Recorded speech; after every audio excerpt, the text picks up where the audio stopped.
All right, guys, welcome to the first interview we have for the ZIG ZAG YouTube. Today, I'm lucky enough to have Armando here from Voodoo Circuit. We're going to ask him a few questions, get to know him a little bit, and so let's get started. How you doing today, Armando? Doing well, man. How you doing? Not too bad. Where are we talking to you from today?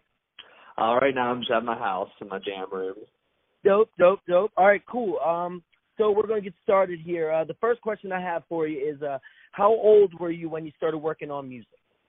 Well, I guess around 5 years old, my parents made me take some piano lessons, but that didn't really stick around for too long, so I wouldn't really consider that my real start. When I was around 12 years old, I started to play the guitar, and I really started to get passionate about it. And Hell yeah. I pretty much taught myself. I mean, someone taught me some chords and how to read tabs, but I kind of over 2 or 3 years, I just figured out how to play it. That's fantastic, dude. That's really cool. Okay, all right. So moving along a little bit, coming into the band situation here, where did the name Voodoo Circuit come from? Well, so Tanner and I actually were in a band before Voodoo Circuit, but it kind of that disbanded, and we wanted to rebrand ourselves. So we were thinking about a lot of different names, and we're seeing a lot of different things around, and asking people, what do you think about this? What do you think about that? And I don't know, I like the word voodoo, and I don't like the word circus. I was like, well, y'all think of Voodoo Circuit. And that was the first one everyone was like, yeah, I like that. Everyone was saying they liked it. Even for a long time, I was like, really? This is kind of a weird name, but it just stuck. So, yeah, that's there's really cool. There's a bit of a meaning behind it too. At least if someone really wants to know. I guess for voodoo, it's something taking over your body, like a force of spiritual force taking over you. And circuit's kind of like the electronic aspect. So I guess that's where okay. I totally see how it goes with the vibe and the music style that you guys have too, which is dope, by the way. Thank you. Absolutely. Okay, the next question I have for you is, tell us a little bit about the gear that you use on stage while you're performing. All right. So first off, my guitar. I got a Gretsch semi-hollow. I'm not exactly sure the exact name of it. It's like a G5 something. It has 3 humbuckers on it. I think they stopped actually making this model. They only made it for 2016, and now all the other models have 2 humbuckers. So I feel like in a couple of years, the guitar I'm using might be kind of like a rare one. Hopefully, I don't know. But, yeah, there you go, or like a relic at least. Yeah, so I got that Gretsch. I got my analog synthesizer, which is a Korg MS-20, which is the modern version of a classic 70s synth, the MS-2000. It has a lot of nice sounds on it. And I also use 2 launch keys, which are MIDI controllers, pretty much keyboards, but they let me control my Ableton, which I use Ableton, which is it's on my laptop. It's a processing software. I pretty much where you get all your cool sounds from and all that? Yeah, I get some of the sounds from there, so I could kind of explain that a bit right now. Absolutely.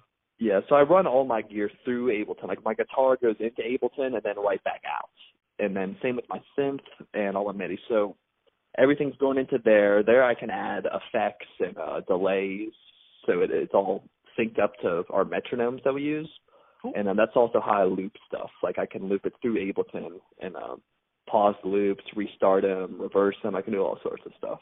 So Ableton would be your primary program for on-stage performances, though? Oh, definitely, yeah. I would recommend anybody. Yeah, Ableton's the best. All right, you guys heard it from the man himself. Make sure you guys check out Ableton. I've actually heard a lot of good reviews on that myself, so it's good to hear that that's a performance standard, I guess. All right, so we'll move on a little bit here. We have tell us about your upcoming performances, what you guys have planned, what you guys have booked, and what's going on. All right, so I got a little list right here.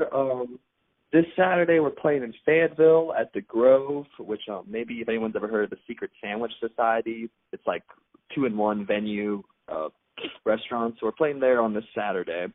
Should be a pretty big show because it's Memorial Day weekend. And we just got done with the string of shows, so we have a few weeks off from that one. But then on June 14th, we're playing the Showdown Fest, which is a festival here in West Virginia. A lot of good local regional bands. Then we're heading back to Fayetteville on June 22nd to play at the Ace Resort, which is a water park / venue. It's a really cool place. Oh, that sounds really dope. Yeah, and then we're going to Oak Hill, West Virginia, to play at what's called Okay, so this is actually 2 shows in one day on July 6th. We're playing Yonderville Festival, which is in West Virginia. It's like okay, I've heard of that one before. Yeah, it's pretty big. It's got like a lot of big EDM artists, but also a few jam bands on there. So this will be our 3rd year playing that. We'll be playing there at 2 p.m. during the day, and then after our set, we're heading back to Oak Hill to play at what's called the Burrito Bar. Sounds like a busy day. Yeah, our homies Black Garlic are going to be on that show too, so if you all want to check them out, they're pretty cool. Absolutely. That's another band I recommend, guys, Black Garlic. They're out of West Virginia as well, and they were also at Wanderlust and completely melted our faces, so that's another band I would totally recommend. Now, I noticed while you guys were at Wanderlust, you guys were, filming a lot yourselves and had your own situation going on. Tell us a little bit about this video series you guys have coming up. So the video series actually is all taking place at our studio, like where we practice every day. Okay. We're going to make a short set list of some of our originals that we haven't put out yet, and but pretty much we have a couple different recording devices. We're going to try to get every instrument mic'd up or put into an input so we can get some like good quality recordings. And then we're going to have a couple of GoPros and cell phones set up all around to get like all sorts of angles, make it cool and interesting. That'll be so cool. Yeah. So it's going to be, hopefully during the summer we'll get that out there. It's still being worked on, but right, I don't want to. And we'll make sure to have the link for you guys too. Whenever they put it up, we'll make sure that we pass it along so you guys also get a chance to check that out. That'll be super cool. I'm actually really excited to see how that does turn out. All right, so now we've covered a little bit about what you guys are doing, what Voodoo Circuit is doing. Let's get a little fun and personal with you for the last couple questions. The next one I have for you: if you personally could jam with one artist in the history of music, who would it be and why?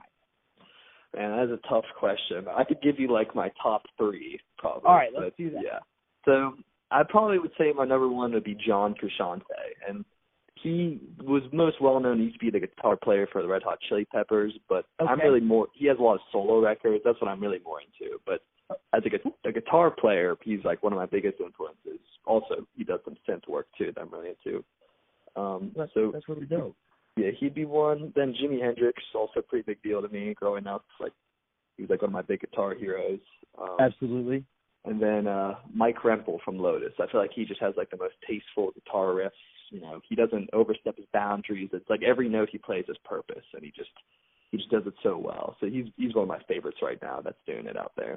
That's really dope. I was lucky enough to see Lotus in Morgantown a couple years ago, and I mean, from what I remember, they absolutely melted my face. I remember going to a bunch of different people's houses in Morgantown, and they all had like the flyers for Lotus up on the wall. It was really dope.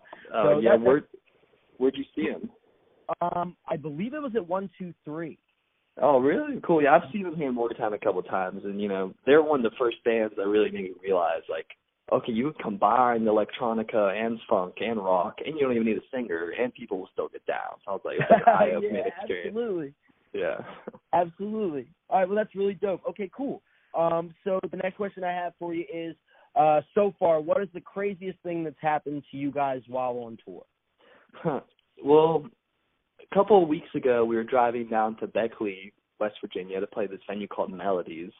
And we're driving. It was just Tara and I in the car. We're chilling. Luckily, this day we decided not to take the van. We were trying to save some gas money. We just packed it all up into my car, all the gear we had that day. And then we're driving, and we're going. I think it was I-79 south, and it was pretty dark outside. There's some mountains all on this highway, and we're just chilling, shooting the shit. And then Tanner's like, "Oh, dude, watch out, watch out!" And I'd never seen anything like this before. Like, it was like a giant boulder, which is in the middle of the road. Like, it must have fallen from the mountain. This giant rock. And like, oh, damn. Yeah, like I swerved out the tires were squealing. And we were like, it was pretty crazy. But luckily we were the car was able to handle it, and we just kept driving. Jeez. Like a mix of emotions. First we were like hysterically laughing, and then we're like, holy shit! Like, we had all our gear in the back. We could have. Like, that could have been bad. Yeah, we could have had our heads cut off by a cymbal or something. Jesus, man. Yeah. Well, that's pretty crazy. I'm glad I asked that. I got one more for you, buddy. Can you give us one fun fact about yourself that nobody would know? Well, I said this to someone the other day, is that Tanner sleeps with his eyes open. So it's not a fact about me, but it's about Tanner. That he sleeps with his fucking eyes open. It still counts. That's still pretty. That's still pretty cool. All right, that's a cool little tidbit. Actually, it's funny because I catch Chiba doing the same thing, and she yells at me when I video doing it. So it's kind of scary, isn't it? It is. Yeah, you like roll over, and then all of a sudden it's like, oh shit. You know what I mean? Yeah, you jump. But no, I totally get it. Well, that's dope, dude. Well, thank you so much. Make sure you guys check out Voodoo Circuit. You can find them on Facebook. You can find them on Instagram. Is there any links you want to shout out? Just check us out on their Facebook. If you just Google Voodoo Circuit, it'll be pretty easy to find us. And our Instagram, also just Voodoo Circuit. All right. Fantastic. Well, hey, Armando, thank you very much. I really appreciate the time, and I'll make sure I get this over to you as soon as it's up and running. Thank you, man. I had a lot of fun. All right, buddy. Have a good day. You too.